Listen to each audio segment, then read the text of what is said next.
isu batu bara menjadi isu yang menarik untuk kita bahas pada topik kali ini, yaitu pada mata kuliah ekonomi politik. Karena isu ini bisa kita bahas dalam sudut pandang ekonomi sekaligus isu politik. Tapi dengan jor-jorannya pemerintah untuk mengembangkan energi ke seluruh pelosok Indonesia, artinya pemerintah memerlukan banyak pasokan batu bara dan perlu banyaknya pembangkit listrik tenaga uap untuk menyalurkan listrik ke desa-desa. Tapi yang menjadi concern pada isu kali ini adalah bagaimana batu bara atau transportasi batu bara yang melalui kapal ini memiliki pengaruh terhadap lingkungan, dan lingkungan yang terpengaruh dan tiada lain tiada bukan adalah kawasan konservasi, yaitu Taman Nasional Karimun Jawa. Nah, kapal-kapal yang lewat pada Taman Nasional Karimun Jawa ini adalah kapal-kapal batu bara seperti yang saya sudah sebutkan tadi. Nah, tetapi hal ini menjadi sebuah dilema untuk kami kelompok ini, karena notabene sebagai kawasan konservasi yaitu Taman Nasional, apakah hal ini layak untuk dilewati oleh sebuah kapal yang notabene bisa merusak lingkungan, yaitu batu bara. Nah, pada kesempatan kali ini kelompok kami akan membahas lebih lanjut bagaimana pemerintah dan pihak masyarakat apakah mana yang lebih penting untuk pemerintah ataupun bagi pihak swasta, apakah isu lingkungan lebih penting atau sebaliknya isu ekonomi lebih penting. Mari kita bahas bersama rekan-rekan saya. Kita akan bahas lebih lanjut tentang isu lebih dalam daripada kasus ini dan dasar-dasar teori yang bisa kita jadikan dasar pada analisa ini. Selamat menyaksikan video ini.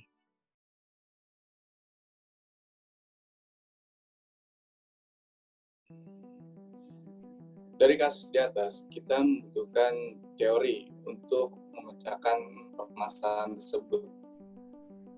Dan teori yang cocok dari kelompok kami yang kita menggunakan teori libertarian corporatism, yang mana adalah di dalamnya politisi yang berbisnis, atau bisa dibilang pemerintah yang memonopoli bisnis di negaranya.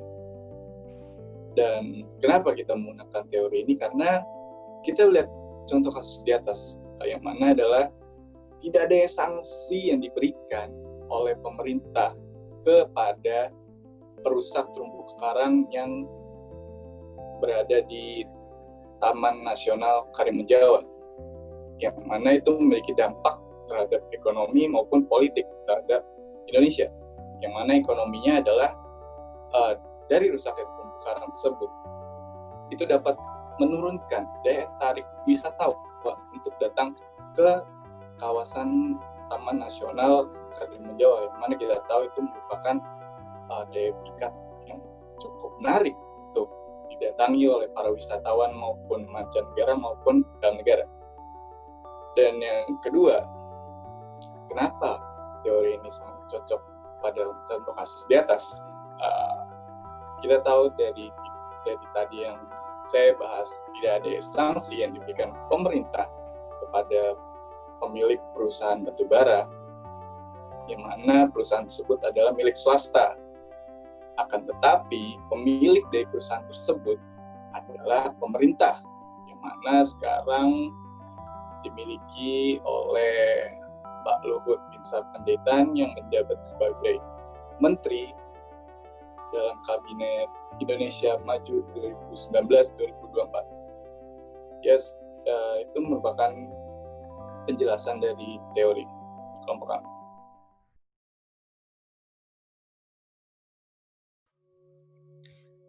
Kasus ini tentang terumbu karang yang ada di Taman Nasional Karimun Jawa yang telah rusak diakibatkan oleh banyaknya kapal batubara yang melintas dan berhenti dengan menurunkan jangkar. Kapal-kapal batubara ini menurunkan jangkar di daerah sekitar Taman Nasional Karimun yang menyebabkan rusak dan tercemarnya terumbu karang dan tempat tinggal makhluk hidup yang ada di bawah laut, sehingga area tersebut mengurangi daya tarik wisatawan. Melalui film dokumenter yang berjudul Sexy Killer yang dirilis pada 5 April 2019, film berdurasi 88 menit ini bercerita secara runtut mengenai perjalanan batu bara dari hulu ke hilir serta dampak yang ditimbulkannya selama perjalanan terhadap penduduk setempat. Dalam perjalanannya, kapal yang mengangkut batu bara kerap kali melewati kawasan Karimun Jawa yang merupakan kawasan taman nasional yang tidak boleh dilalui oleh banyak kapal. Kapal ini membawa permasalahan bagi ekosistem sekitar.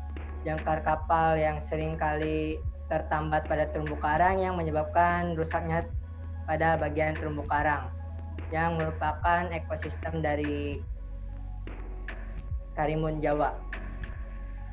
Yang pertama, Taman Nasional Karimun Jawa kita tahu sebagai taman atau sebuah lahan yang dipakai pemerintah sebagai sebuah lahan konservasi, itu menjadi korban sendiri dari pemerintah. Kenapa menjadi korban sendiri dari pemerintah? Kita tahu karena akibat kurang tegasnya pemerintah dalam menegakkan hukum atau peraturan di lahan konservasi tersebut, jadi banyak pelanggar aturan. Lalu yang kedua itu dengan visi pemerintah untuk menyebarkan listrik ke seluruh pelosok di Indonesia dari Sabang hingga Merauke, maka faktor lingkungan yang menjadi daya tarik pariwisata di daerah-daerah tersebut itu perlahan pasti akan punah.